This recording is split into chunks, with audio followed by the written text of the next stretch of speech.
नमस्कार, स्वागत है आपका उत्तराखंड लाइव में। मैं हूं आपके साथ प्रीति सिमार। बुलेटिन की शुरुआत करते हैं, रुक करते हैं बड़ी खबर के साथ। देहरादून से बड़ी खबर आपको बता दें, सोमवार को धामी कैबिनेट की बैठक हुई और बैठक में 21 में से 20 प्रस्तावों पर मोहर लग गई है। बड़ी जानकारी आपको दे दें, देहरादून में कैबिनेट बैठक हुई जिसमें से 21 में से 20 प्रस्तावों पर मोहर लग गई है। धामी कैबिनेट ने मलिन बस्तियों के लोगों को राहत दी है। मलिन बस्तियों में 3 साल तक अतिक्रमण हटाया नहीं जाएगा। ये एक बड़ा फैसला लिया गया है कि 3 साल तक नहीं हटाया जाएगा अतिक्रमण। तो ये बड़ी राहत मलिन बस्तियों के लोगों के लिए, 3 साल तक उनको हटाया नहीं जाएगा। जो भी कब्जे उन्होंने किए हुए हैं उनको हटाया नहीं जाएगा। और बता दें कि इस बैठक में 21 में से 20 प्रस्तावों पर मोहर लग गई है। धामी कैबिनेट ने मलिन बस्तियों को बड़ी राहत दी है और जिसके तहत ये कहा गया है कि 3 साल तक अतिक्रमण को नहीं हटाया जाएगा।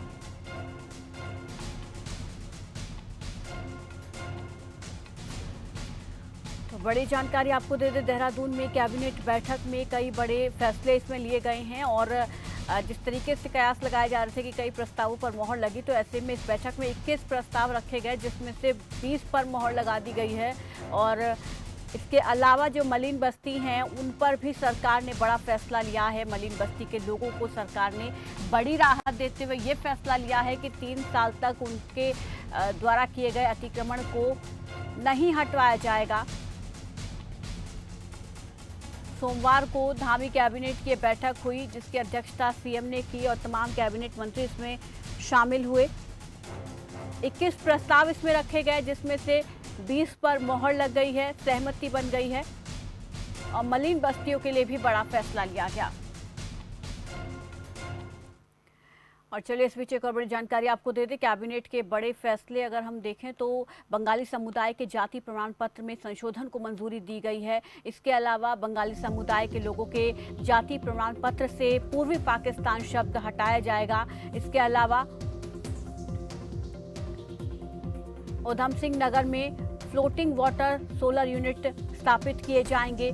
बद्रीनाथ केदारनाथ धाम के मास्टर प्लान के लिए पीएमसी का गठन किया गया है। डेयरी विकास अधीनस्थ सेवा का गठन करने का फैसला लिया गया है। मलिन बस्तियों में 3 साल तक अतिक्रमण नहीं हटाया जाएगा। राजकीय नर्सिंग विद्यालय बाजपुर में 70 पद पर भर्ती होगी और विश्वविद्यालय के अस्थायी अध्यापकों को 35,000 वेतन मिलेगा। ये भी बड़ा फैसला लिया गया। सिंचाई विभाग में मेंट को समूह ग सेवा में किया गया है सम्मिलित और जोशी मठ में बनने वाली एसटीपी प्लांट के लिए जमीन खरीदने को मंजूरी मिली है। विद्युत अधिनियम नियमावली में भी यहां पर संशोधन किया गया है। विधवा पेंशन पात्र महिलाओं की बेटियों की शादी के लिए भी राशि बढ़ाई गई है। उत्तराखंड जीएसटी को पुनर्स्थापित करने का भी फैसला लिया गया है। तो कैबिनेट में ये कई बड़े फैसले लिए गए हैं। बंगाली समुदाय के जाति प्रमाण पत्र से यहाँ पर इसमें थोड़ा संशोधन किया गया है।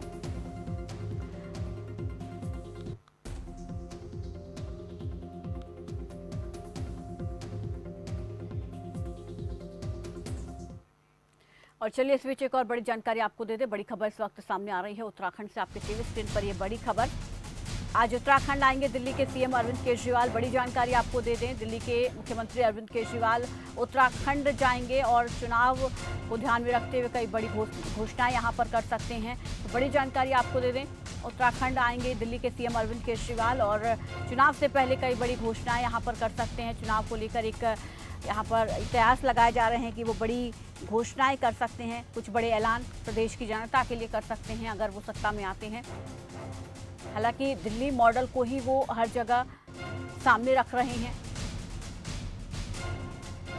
इससे पहले भी अगर हम देखें पंजाब में भी वो गए थे तो वहाँ पर भी उन्होंने फ्री बिजली, फ्री पानी देने के बड़े वादे किए थे, दावे किए थे। और अब उत्तराखंड आएंगे तो यहाँ पर भी इसी तरीके की उम्मीद यहाँ पर लगाई जा रही है। रोड शो के बाद मीडिया से भी रूबरू होंगे।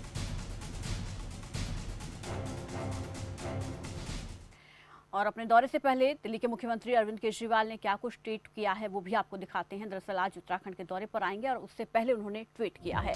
ट्वीट क्या है वो आप देख सकते हैं। यहाँ पर अरविंद केजरीवाल की तरफ से लिखा गया कि कल उत्तराखंड जा रहा हूँ। आम आदमी पार्टी कल एक बेहद महत्वपूर्ण घोषणा करने जा रही है। उत्तराखंड की प्रगति और विकास के लिए ये घोषणा एक मील का पत्थर साबित होगी। तो यहाँ पर अपने ट्वीट से उन्होंने ये साफ साफ संकेत दे दिए हैं कि वो आज जब उत्तराखंड के दौरे पर आएंगे तो कोई बड़ा ऐलान यहाँ पर कर सकते हैं, बड़ी घोषणाएं यहाँ की जनता के लिए कर सकते हैं, क्योंकि आम आदमी पार्टी उत्तराखंड में भी अपना जोर आजमाइश करेगी। तो ऐसे में यहाँ पर प्रचार प्रसार भी कह सकते हैं कि आम आदमी पार्टी लगातार चुनाव से पहले कर रही है और अब इसी कड़ी में दिल्ली के सीएम अरविंद केजरीवाल उत्तराखंड पहुंचेंगे और चुनावों को लेकर कुछ बड़ी घोषणाएं कर सकते हैं। इसके संकेत उन्होंने अपने ट्वीट के जरिए दे दिए हैं कि मैं उत्तराखंड आ रहा हूं और ऐसे में यहाँ के विकास के लिए कुछ महत्वपूर्ण घोषणाएं की जा सकती हैं। तो कल उत्तराखंड आ रहा हूं, आम आदमी पार्टी कल एक बेहद महत्वपूर्ण घोषणा यहाँ पर करने वाली हैं और साथ ही साथ यहाँ पर उत्तराखंड की प्रगति और विकास के लिए तमाम जो घोषणाएं की जाएंगी वो मील का पत्थर साबित होंगी। तो कई बड़ी घोषणाएं यहाँ पर आम आदमी पार्टी की तरफ से आज उत्तराखंड में की जा सकती हैं। खुद मुख्यमंत्री अरविंद केजरीवाल ये बड़ी घोषणाएं करेंगे। अगर उनके बाकी राज्यों के दौरों को देखा जाए तो वहां पर जिस तरीके से वो मुफ्त बिजली पानी देने का वादा करके आए, हो सकता है कि ये बड़ी घोषणाएं भी यहां पर वो कर सकते हैं।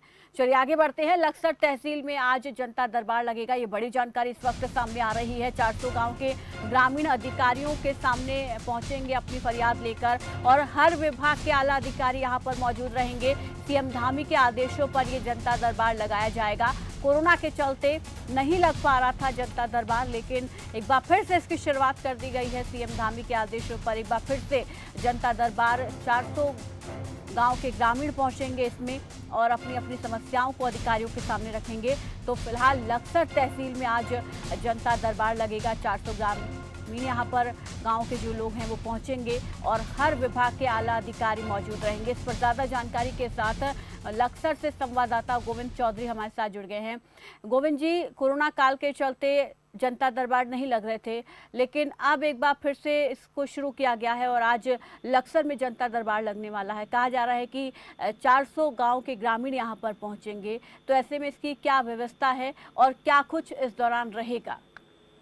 देखिए प्रीति, बताना चाहूंगा जिस तरह से कोरोना काल के चलते लंबे इंतजार के बाद जो है तहसीलों में जनता दरबार नहीं लग पाया, तो ऐसे में कहीं ग्रामीणों और आम जनों को इसकी जो है असुविधा का जो सामना भी करना पड़ा। हालांकि जो फरियादी थे वो लगातार जो चक्कर काटते रहे, लेकिन तहसीलों में देखा होगा कि कोरोना काल के चलते किसी भी अधिकारी को नहीं बैठ पाए। तो एक लंबे इंतजार के बाद आज जो है तहसील दिवस लक्सर में लगाया जा रहा है। और प्रीति, तहसील दिवस के लगभग 400 जो गांव के जो किसान आम लोग हैं वो उसमें शिरकत करने वाले हैं। वही मौके पर जो है सभी जो तहसील क्षेत्र के जो अधिकारी हैं, आला अधिकारी हैं, सभी विभाग के अधिकारी, चाहे वो पेयजल विभाग हो, चाहे वो स्वास्थ्य विभाग हो, पशुपालन विभाग हो या चकबंदी विभाग हो, तो सभी फरियादों की जो फरियाद है वो वहीं पर सुनी जाएगी और निस्तारण किया जाएगा। हालांकि कुछ जो जो जो समस्याएं हैं, हालांकि कुछ लंबी चलने वाली या विवाद वाली है, तो उनको जो आगे निस्तारण उच्च अधिकारी को सौंपा जाएगा। लेकिन सुरभि, जिस तरह से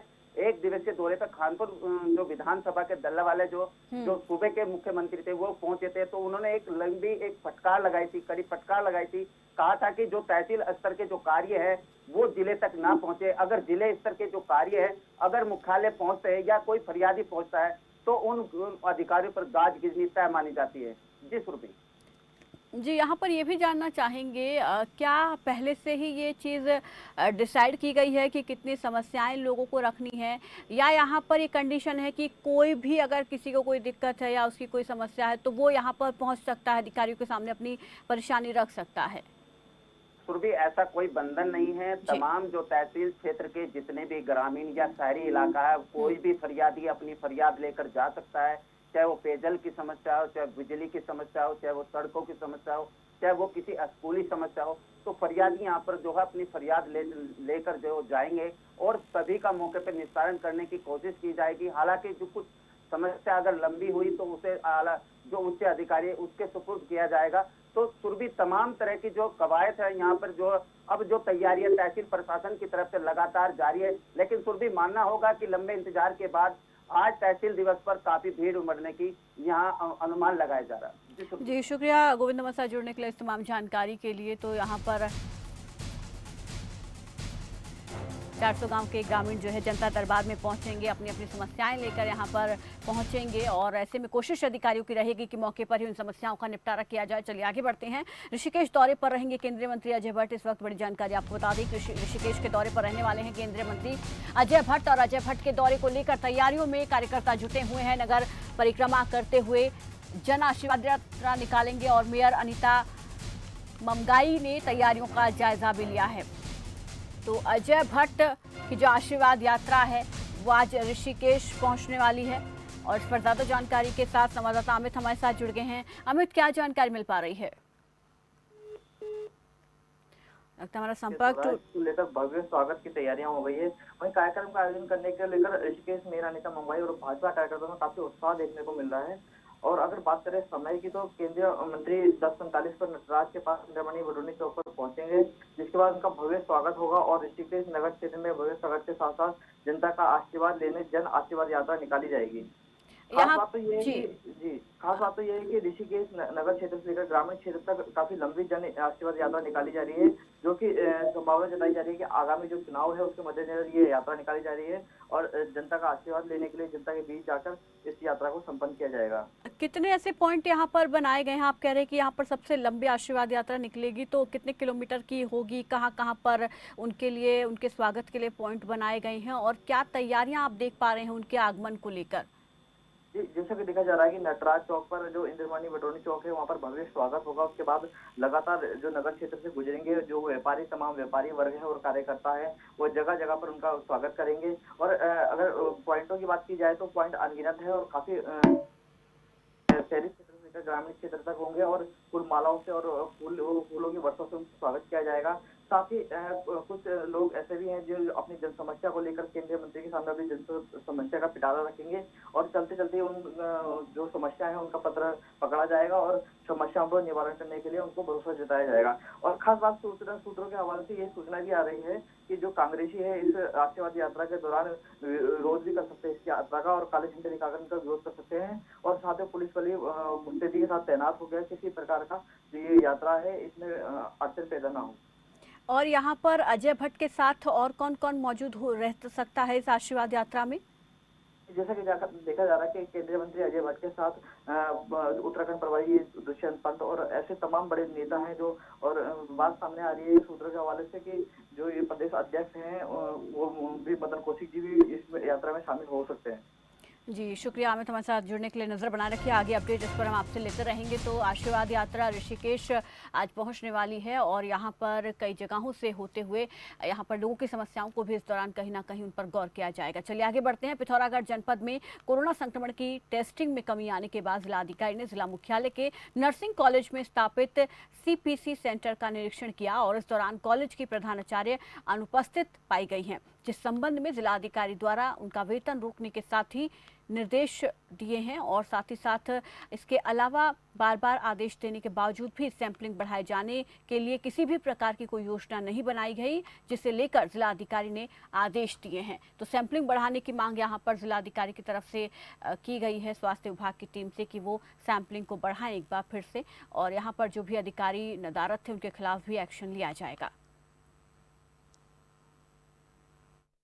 तो हमारी 50 बेड की एक वार्ड या एक फैसिलिटी प्रिपेयर की गई या तैयार की गई, उसको मैंने देखा। उसमें उसके इंस्पेक्शन के अलावा जो नर्सिंग कॉलेज की स्टूडेंट्स हैं उनकी तरफ से रिक्वेस्ट थी कि उसे जल्दी स्टार्ट किया जाना, उनकी प्रिंसिपल और उनकी तरफ से।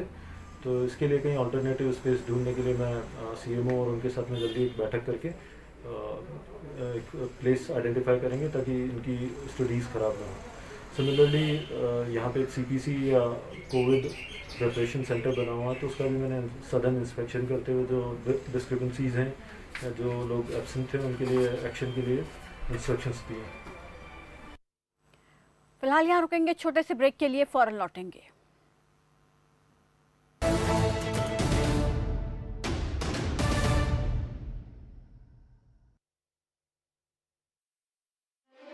अनुसूचित जातियां ते पछड़ियां श्रेणियां दी भलाई ते उन्हां दा जीवन पद्धर उच्चा चुकण लई पंजाब सरकार हर सार्थक कदम चुक रही है। ਇਸੇ ਉਦੇਸ਼ ਨਾਲ ਕੈਪਟਨ ਅਮਰਿੰਦਰ ਸਿੰਘ ਦੀ ਅਗਵਾਈ ਵਾਲੀ ਪੰਜਾਬ ਸਰਕਾਰ ਨੇ ਆਪਣੇ 4 ਸਾਲਾਂ ਦੇ ਕਾਰਜਕਾਲ ਦੌਰਾਨ ਬੇਰੋਜ਼ਗਾਰ ਨੌਜਵਾਨਾਂ ਨੂੰ ਘੱਟ ਵਿਆਜ ਦਰ ਤੇ ਸਵੈ ਰੋਜ਼ਗਾਰ ਲਈ ਕਰਜ਼ੇ ਮੁਹੱਈਆ ਕਰਵਾਏ ਸੀ। ਅਜੀਤ ਸਿੰਘ ਸਨ ਆਫ ਜਗਰੂਪ ਸਿੰਘ, ਮੈਂ ਜ਼ਿਲ੍ਹਾ ਫਰੀਦਕੋਟ ਤੋਂ ਬੋਲ ਰਿਹਾ। ਮੈਨੂੰ ਸਰਕਾਰ ਵੱਲੋਂ ਐਸਸੀ ਕੋਟੇ ਨੂੰ ਕਰਜ਼ਾ ਦਿੱਤਾ ਗਿਆ ਹੈ, ਉਸ ਲਈ ਮੈਂ ਕਿਰਾਣਾ ਸਟੋਰ ਦੀ ਦੁਕਾਨ ਕੀਤੀ ਹੈ। ਮੈਨੂੰ ਬਹੁਤ ਵਧੀਆ ਫਾਇਦਾ ਹੋਇਆ ਹੈ।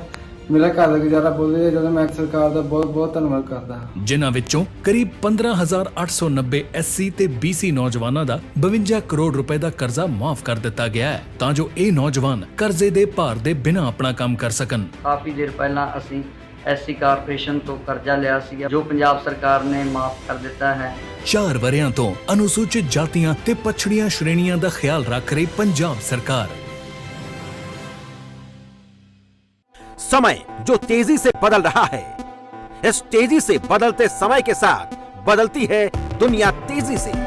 देश हो या विदेश, मनोरंजन हो या खेल, 25 मिनट में देश विदेश की हर खबर पहुंचेगी आप तक। न्यूज शॉर्ट्स सिर्फ खबर फास्ट पर।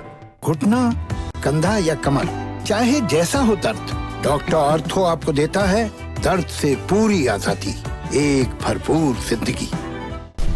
आपके विधायक से सीधा सवाल, बादली के विधायक कुलदीप वत्स के साथ एमएलए का रिपोर्ट कार्ड, आज शाम 4:55 पर सिर्फ खबर फास्ट पर।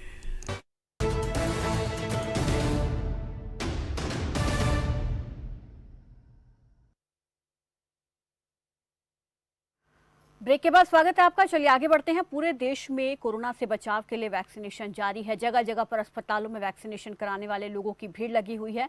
जिला उधम सिंह नगर के जसपुर सामुदायिक स्वास्थ्य केंद्र में भी वैक्सीनेशन कराने वालों की भीड़ देखी जा रही है। इसके साथ ही अस्पताल में अव्यवस्था साफ नजर आ रही है। यूथ कांग्रेस प्रवक्ता डॉक्टर शुभ चंद्र का कहना है कि धरातल पर सरकार जनता को कोई सुविधा नहीं दे पा रही है। अस्पताल में लोग परेशान हैं।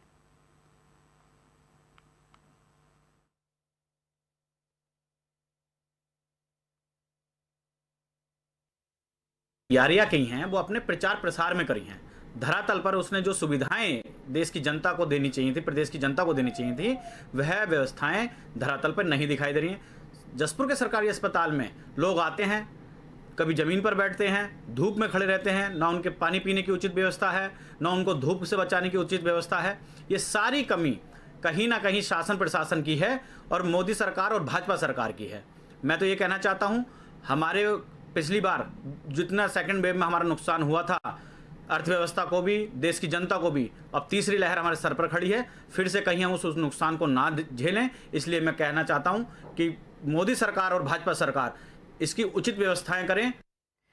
और चलिए बड़ी खबर आपको बता दें, इस वक्त एक बड़ी खबर सामने आ रही है आपके टीवी स्क्रीन पर। ये बड़ी खबर, काबुल से भारतीयों को लेकर एयरफोर्स का विमान उड़ा है। काबुल से 120 से ज्यादा लोगों को लेकर विमान उड़ा है। एयरफोर्स का C-17 विमान काबुल से दिल्ली के लिए उड़ा है। तो बड़ी जानकारी आपको दे दें, काबुल से भारतीयों को लेकर एयरफोर्स का विमान उड़ा है। अफगानिस्तान में जिस तरीके के हालात अब बन गए हैं, तालिबान ने वहां पर कब्जा कर लिया है, ऐसे में लोग अफगानिस्तान को छोड़ रहे हैं और जो लोग वहां पर भारतीय फंसे हुए हैं उनको लाने की कवायद भारत देश की तरफ लगातार की जा रही है। और काबुल से 120 से ज़्यादा लोगों को लेकर एक विमान उड़ा है। एयरफोर्स का C-17 विमान काबुल से दिल्ली के लिए उड़ान भर चुका है और 120 लोगों को वापस भारत लेकर आया जा रहा है। इससे पहले भी करीब 129 लोग जो हैं भारतीयों को वापस लेकर आया था भारतीय विमान। और लगातार भारत सरकार की कोशिश यही है कि हमारे देश के लोगों को वहां से जल्द अपने देश लेकर आया जाए। इसके लिए एयरफोर्स का C-17 विमान जो है काबुल से उड़ान भर चुका है, जिसमें 120 लोग वापस अपने देश लौट रहे हैं। वहां के तनावपूर्ण माहौल को देखते हुए सभी सरकारें हैं अपने अपने देश के लोगों को वापस बुला रही हैं। भारतीय लोगों को भी वापस लाने का काम किया जा रहा है। चलिए खबरों में आगे बढ़ते हैं। उत्तराखंड में 23 अगस्त से विधानसभा सत्र की शुरुआत होने जा रही है, जिसे लेकर सत्ता पक्ष और विपक्ष की ओर से पूरी तैयारी कर ली गई है। आगामी विधानसभा सत्र में विपक्ष की क्या रणनीति रहेगी, इसको लेकर खबर फास्ट के संवाददाता कैलाश जोशी ने नेता प्रतिपक्ष प्रीतम सिंह से बातचीत की है। सुनिए। इस वक्त हमारे साथ बात करने के लिए नेता प्रतिपक्ष प्रीतम सिंह जी मौजूद हैं। प्रीतम सिंह जी से जानते हैं कि विधानसभा सत्र जो है 23 तारीख से आहूत होने वाला है, क्या क्या तैयारियां हैं, किस किस मुद्दों पर जो है भारतीय जनता पार्टी को जो है विपक्ष घेरेगा। सबसे पहले तो प्रीतम सिंह जी आपका बहुत बहुत स्वागत। जी धन्यवाद। सर, विधानसभा सत्र 23 तारीख से आहूत होने वाला है, क्या तैयारियाँ हैं विपक्ष की ओर से? देखिए, जो सत्र की अवधि है वो बहुत कम है, लेकिन उत्तराखंड राज्य के अंदर आमजन से जो जुड़े विषय हैं वो बहुत सारे हैं। इतनी अल्प अवधि में तमाम विषयों को जो है सदन में उठा पाना संभव नहीं होगा, लेकिन कांग्रेस का एक प्रयास होगा, कोशिश होगी कि हम ज़्यादा से ज़्यादा मुद्दे जो है सदन के अंदर उठाने का काम करें और सरकार को घेरने का काम करें। सर, आप जो है अभी भ्रमण करके आए हैं पहाड़ों का, क्या रुख मिल रहा है 2022 के लिए जनता का? देखिए, आज उत्तराखंड का आम जन जो है परिवर्तन चाहता है। मैं जहाँ भी गया वहाँ पर लोगों का अपार जन समर्थन जो है कांग्रेस को मिल रहा है। जो हालात है, जो स्थितियाँ हैं, मैं समझता हूँ आप उससे भली भांति विज्ञ हैं। आज हर वर्ग जो है सड़क पर संघर्ष करने का काम कर रहा है और डबल इंजन की सरकार समस्याओं के समाधान करने में पूरी तरीके से विफल साबित हुई है।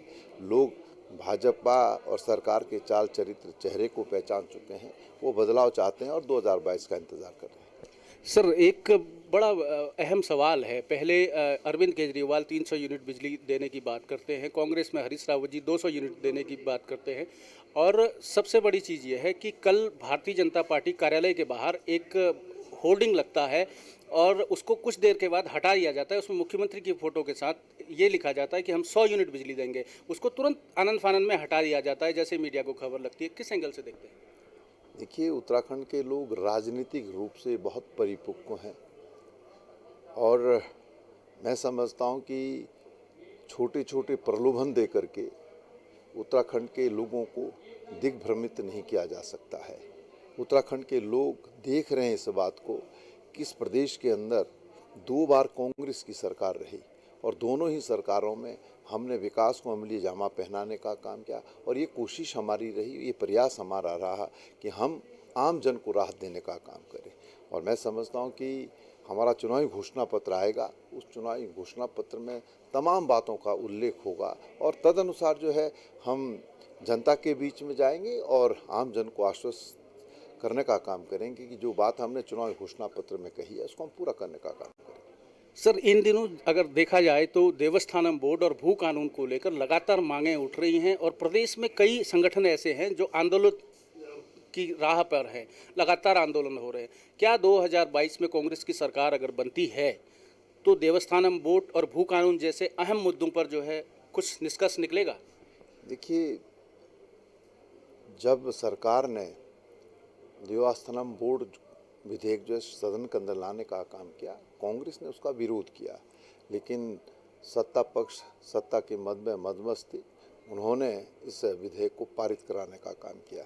हमने सदन में उस समय भी कहा था कि आप तीर्थ पुरोहितों से, हक हकूकधारियों से, स्थानीय लोगों से संवाद स्थापित कीजिए और उनके विचारों को समायोजित करते हुए इसको लाने का काम करें, लेकिन सत्ता पक्ष जो है अपनी हठधर्मिता पर रहा और नतीजा आपके सामने कि आज तीर्थ पुरोहित जो है सड़कों पर उतर करके संघर्ष करने का काम कर रहे हैं। विधानसभा सत्र के दौरान जो है कोविड का जो सबसे बड़ा घोटाला यहाँ पर साबित हुआ है, जो फर्जी टेस्टिंग घोटाला हुआ, क्या ये अहम मुद्दा चर्चा का विषय रहेगा? देखिए, एक मुद्दा हो तो मैं कहूँ, मैंने कहा ना कि मुद्दों की भरमार है लेकिन सदन की अवधि बहुत कम है। निश्चित रूप से कोविड जो है हमारा प्राथमिकता के आधार पर मुद्दा रहेगा। तो ये थे नेता प्रतिपक्ष प्रीतम सिंह, कांग्रेस के वरिष्ठ नेता हैं, जिन्होंने हमसे उत्तराखंड से के ज्वलंत मुद्दों पर बात की। वीडियो जर्नलिस्ट मयूर उपाध्याय के साथ मैं कैलाश जोशी, खबर फास्ट, देहरादून। उत्तराखंड में अगले साल होने वाले विधानसभा चुनावों से पहले प्रदेश के मुखिया पुष्कर सिंह धामी नई नई घोषणाएं कर रहे हैं। लोगों को लुभाने के लिए तमाम तरह की योजनाएं बनाने का ऐलान किया जा रहा है। मुख्यमंत्री ने स्वतंत्रता दिवस के कार्यक्रम को संबोधित करते हुए भी कई बड़ी घोषणाएं की थी।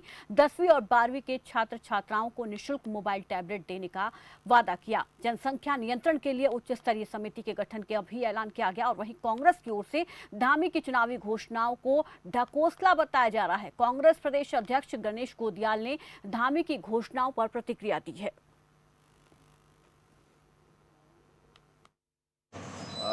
अब जब कि चुनाव आने वाले हैं तब लोग घोषणाएं नहीं सुनना चाहते, लोग धरातल पर काम देखना चाहते हैं। और कोई भी राजनीतिक दल हो, जब वो सरकार में रहता है तो चुनाव आते आते वो अपने किए हुए कामों को बताता है, न कि घोषणा करता है।